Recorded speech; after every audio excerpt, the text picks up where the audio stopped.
sei se você sabe, mas a gente é muito crítico do Olavo aqui. Só que simultaneamente... Críticos do Olavo. Nós somos críticos do Olavo, mas simultaneamente a gente acha que as pessoas são muito injustas com o Olavo.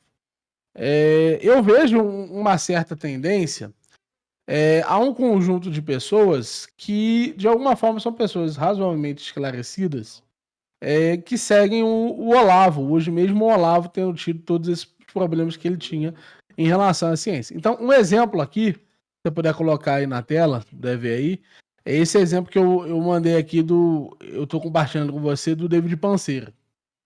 Calma aí, deixa eu botar aqui. Tá, não sei quem é, fala aí.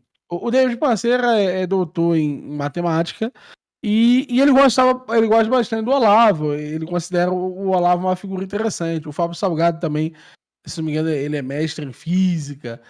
Tem um pessoal ali que acompanhava o Olavo de alguma forma e que não são, inclusive em termos científicos, eles não são figuras a serem ignoradas, não são figuras imediatamente burras, né? Que você diga, não, esse cara daqui é impossível que ele saiba alguma coisa objetivamente. Só que, simultaneamente, a defesa que parece que os olavistas tomam, em geral, é dizer que a ciência como um todo deveria ser descartada, ou seja, é a reação mais infantil possível. Eu gostaria de entender, primeiro, eu acho que a primeira coisa é mais óbvia. Por que acabou se afirmando ou se sustentando a posição como se aqueles que apoiam o Olavo fossem anticientíficos? A gente sabe que é muito comum as pessoas possuírem crenças anticientíficas. Nem por isso nós dizemos que as pessoas que seguem ele de alguma forma são anticientíficos. Ninguém diz, por exemplo, que um petista é, por natureza, anticientífico. Justamente porque a noção mais clara é que o Lula, por mais anticientífico que ele possa ser em um conjunto de opiniões marginais, isso não representa o centro do seu pensamento. E o Olavo, por mais que eu considere o centro do pensamento do Olavo ruim, e por isso eu não faço adesão aos pensamentos do Olavo, o pensamento, o cerne do pensamento dele não era um pensamento anticientífico. E ainda assim conectam o Olavo diretamente a um certo nível de pseudagem. E eu me incomodo um pouco isso na medida em que isso coloca um selo numa série de pessoas que, na verdade são pessoas até razoáveis. E a segunda preocupação é na natureza da própria obra do Olavo, né? O Olavo tem algumas críticas simples à ciência. E eu sinto que elas são mais importantes de serem respondidas do que todo o resto que ele escreveu ou disse sobre ciência.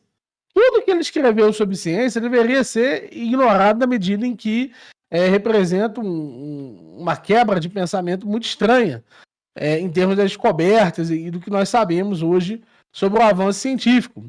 Não há motivos para acreditar, por exemplo, que a obra do Newton teria sido diferente se ele fosse ateu. Não tem por que a gente sujeitar as descobertas do Newton a um processo teológico propriamente dito. Mesmo.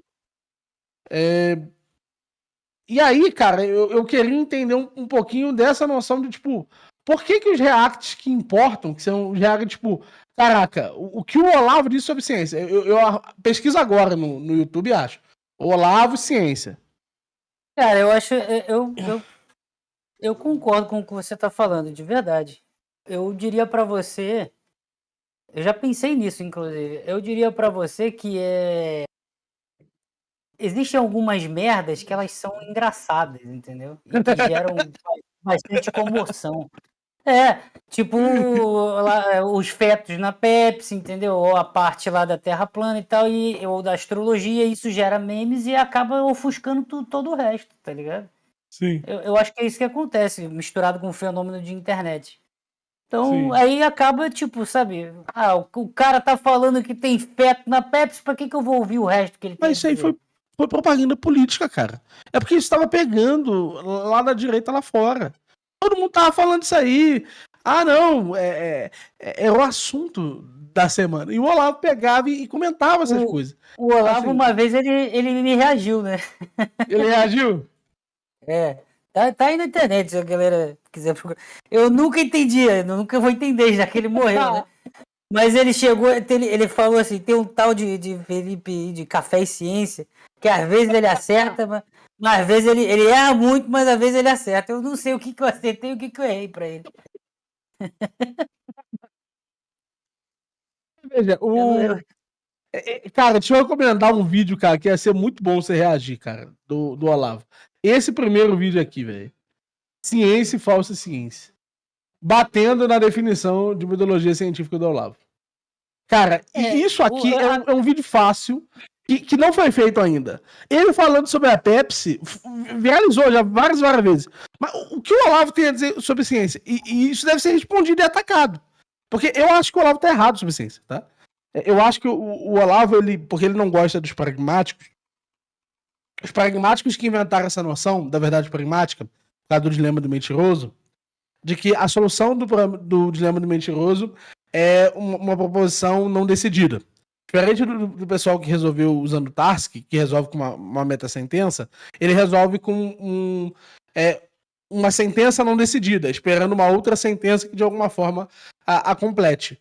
O que acontece? Os pragmáticos acreditam que o conhecimento é o maior conhecimento disponível para a comunidade, que pudesse ser refutado a algum momento. Então toda sentença precisa ser capaz de ser refutada, ela precisa ser capaz de possuir conteúdo adicionado a ela, e toda diferença conceitual tem que ser uma diferença prática. Esse é o princípio da verdade pragmática.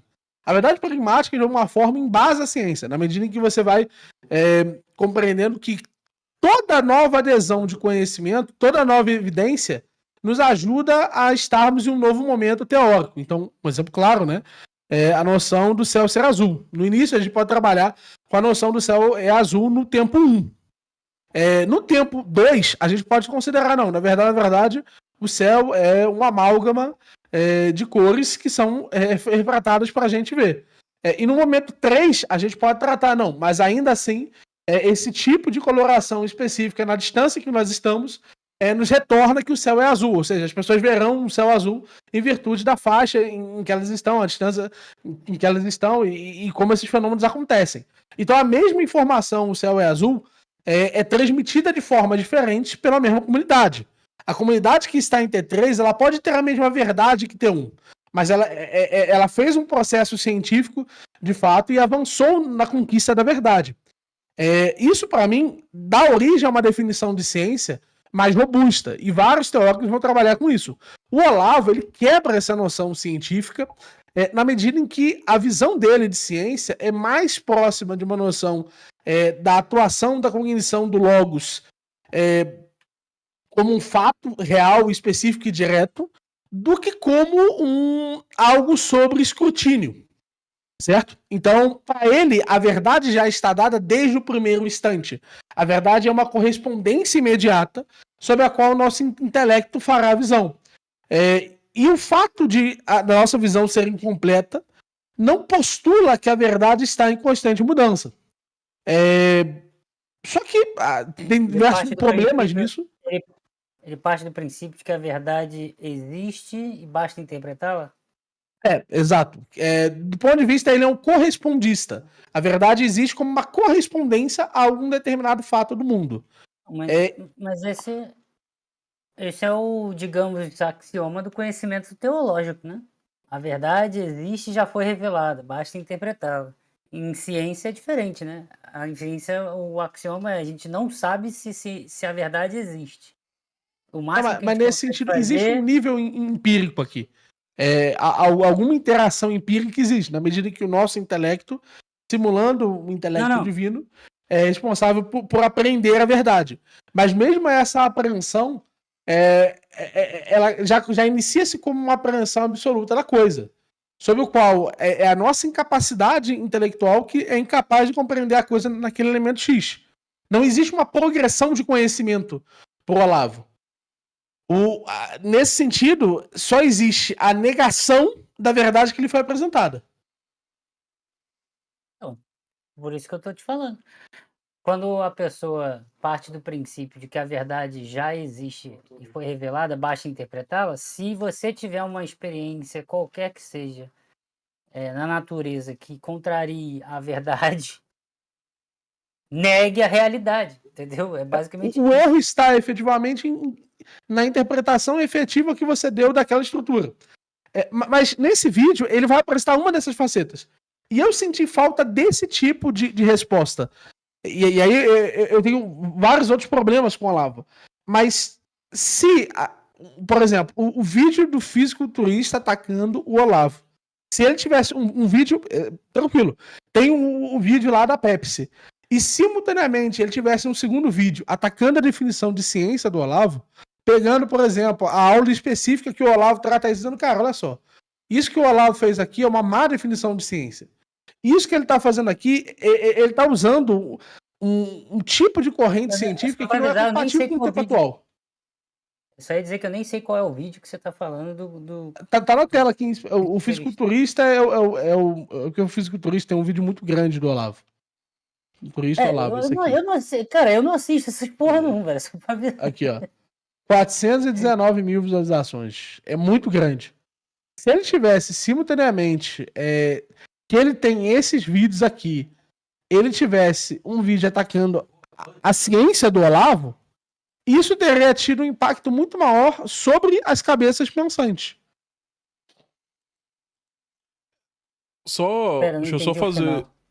Sobre as cabeças pensantes, um tipo de vídeo atacando os fundamentos do Olavo teria sido muito mais expressivo do que esses vídeos atacando coisas que a maior parte das pessoas sabe que tá errado. Não tem feto na Pepsi e não tem ali o que se fazer uma crítica teológica ao Newton.